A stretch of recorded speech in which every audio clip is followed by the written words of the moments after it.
নমস্কার বন্ধুরা, মনিজ রান্নাবাটিতে তোমাদের সবাইকে স্বাগত জানিয়ে শুরু করব আজকের রেসিপি। তো আমি তোমাদের সাথে কিছুদিন আগে শেয়ার করেছিলাম মটরশুঁটির কচুরি। তো তার সাথেই আমি ছোলার ডালটা সার্ভ করেছিলাম, পুরো অনুষ্ঠান বাড়ির স্টাইলে আমি করেছিলাম। তো সেটাই আমি তোমাদেরকে বলেওছিলাম তোমাদের সাথে শেয়ার করব। তো চলো তোমাদের সাথে আজকে আমি শেয়ার করছি খুব ইজিভাবে অনুষ্ঠান বাড়ির মতো ছোলার ডালের রেসিপি। তো এখানে আমি 1 কাপ মতো ছোলার ডাল নিয়ে নিয়েছি, দেখতেই পাচ্ছ। তো তোমরা তোমাদের পছন্দ মতো কাপ নিয়ে মেপে নিতে পারো, তোমাদের যতটা প্রয়োজন। তো সেই হিসেবে মেপে নিয়েছি আমি। তো এখানে আমি একটুখানি উষ্ণ গরম জল দিয়ে এটাকে ভিজিয়ে আধ ঘন্টা থেকে 1 ঘন্টা মতো এটা আমি ভিজিয়ে রেখে দেবো, যাতে এটা ভালো করে সুন্দর করে ফুলে ওঠে আর সেদ্ধ হওয়ার সময় গোটা গোটাও থাকে আর ভেঙেও না যায়। তো এটাকে আমরা আধ ঘন্টা ভিজিয়ে রেখে দিচ্ছি। তো দেখো আধ ঘন্টা পর আমাদের ছোলার ডালটা কতটা ফুলে গেছে। তো আমি একটা প্রেশার কুকারে এটাকে নিয়ে নিচ্ছি। ছোলার ডালটাকে আমি প্রেশার কুকারে সেদ্ধ করে নেব।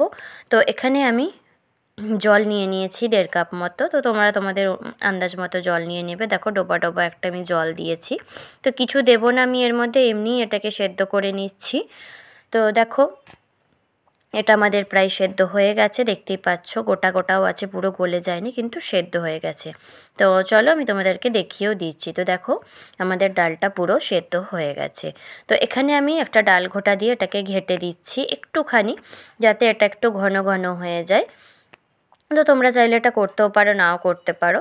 তো এখানে আমি আদা আর কাঁচা লঙ্কা বাটা দিয়ে দিয়েছি, 1/2 চামচ জিরে গুঁড়ো, 1/2 চামচ ধনে গুঁড়ো আর 1/2 চামচ হলুদ দিয়ে এটাকে আমি ভালো করে নেড়ে চেড়ে নিচ্ছি। তো সব মশলা আমি এখানেই দিয়ে দেবো।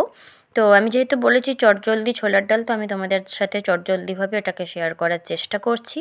তো সব মশলা দিয়ে আমি ছোলার ডালটা রেডি করে নিয়েছি। এবার কড়াইয়ে আমি তেল গরম করে নিয়েছি। তো তেলের মধ্যে এখানে আমি একটুখানি হিং ফোড়ন দিয়ে দিলাম, গোটা গরম মশলা ফোড়ন দিয়ে দিলাম, একটা শুকনো লঙ্কা, একটা তেজপাতা আমি এখানে ফোড়ন দিয়ে ভালো করে এটাকে নেড়ে চেড়ে একটু ভাজা ভাজা করে নেব, যাতে সুন্দর গন্ধ একটা বেরিয়ে আসে। তো এখানে আমি গোটা জিরে দিইনি, তোমরা চাইলে গোটা জিরে দিতে পারো। আমি যেহেতু গুঁড়ো জিরে দিয়েছি সেজন্য গোটা জিরে ইউজ করিনি। এটা অনুষ্ঠান বাড়ির মতো করার মতো আমি চেষ্টা করেছি।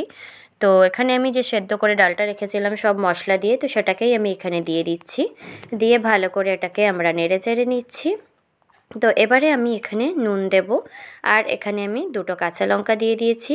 তো সব দিয়ে এটাকে ভালো করে আমি নেড়ে চেড়ে নিচ্ছি। দিয়ে এবারে আমি এটা আমাদের ভালো করে নাড়াচাড়া হয়ে গেলে এবারে আমরা এখানে চিনি ইউজ করব। তো তোমরা তোমাদের টেস্ট মতো চিনি দিয়ে নেবে। এখানে আমি 1.5 চামচ মতো চিনি দিয়েছি। ছোলার ডাল যেহেতু মিষ্টি মিষ্টি খেতে ভালো লাগে, তো আমি এই জন্য চিনির পরিমাণটা একটু বেশি দিয়েছি, তোমরা তোমাদের আন্দাজ মতো এটা দিয়ে নেবে। তো এটাকে ভালো করে আমরা ফুটিয়ে নেব। তো এটা আমাদের ভালো করে ফুটিয়ে আমরা এটাকে ঘন ঘন মতো তৈরি করে নেব। তো এটা আমি মটরশুঁটির কচুরির সাথে শেয়ার করেছিলাম, তোমরা তোমাদের ইচ্ছে মতো এটা শেয়ার করে ট্রাই করতে পারো। রুটি, পরোটা, লুচি, তোমাদের ইচ্ছে মতো তোমরা এটা সার্ভ করতে পারো। পুরো অনুষ্ঠান বাড়ির স্টাইলে আমি এটা করার চেষ্টা করেছি।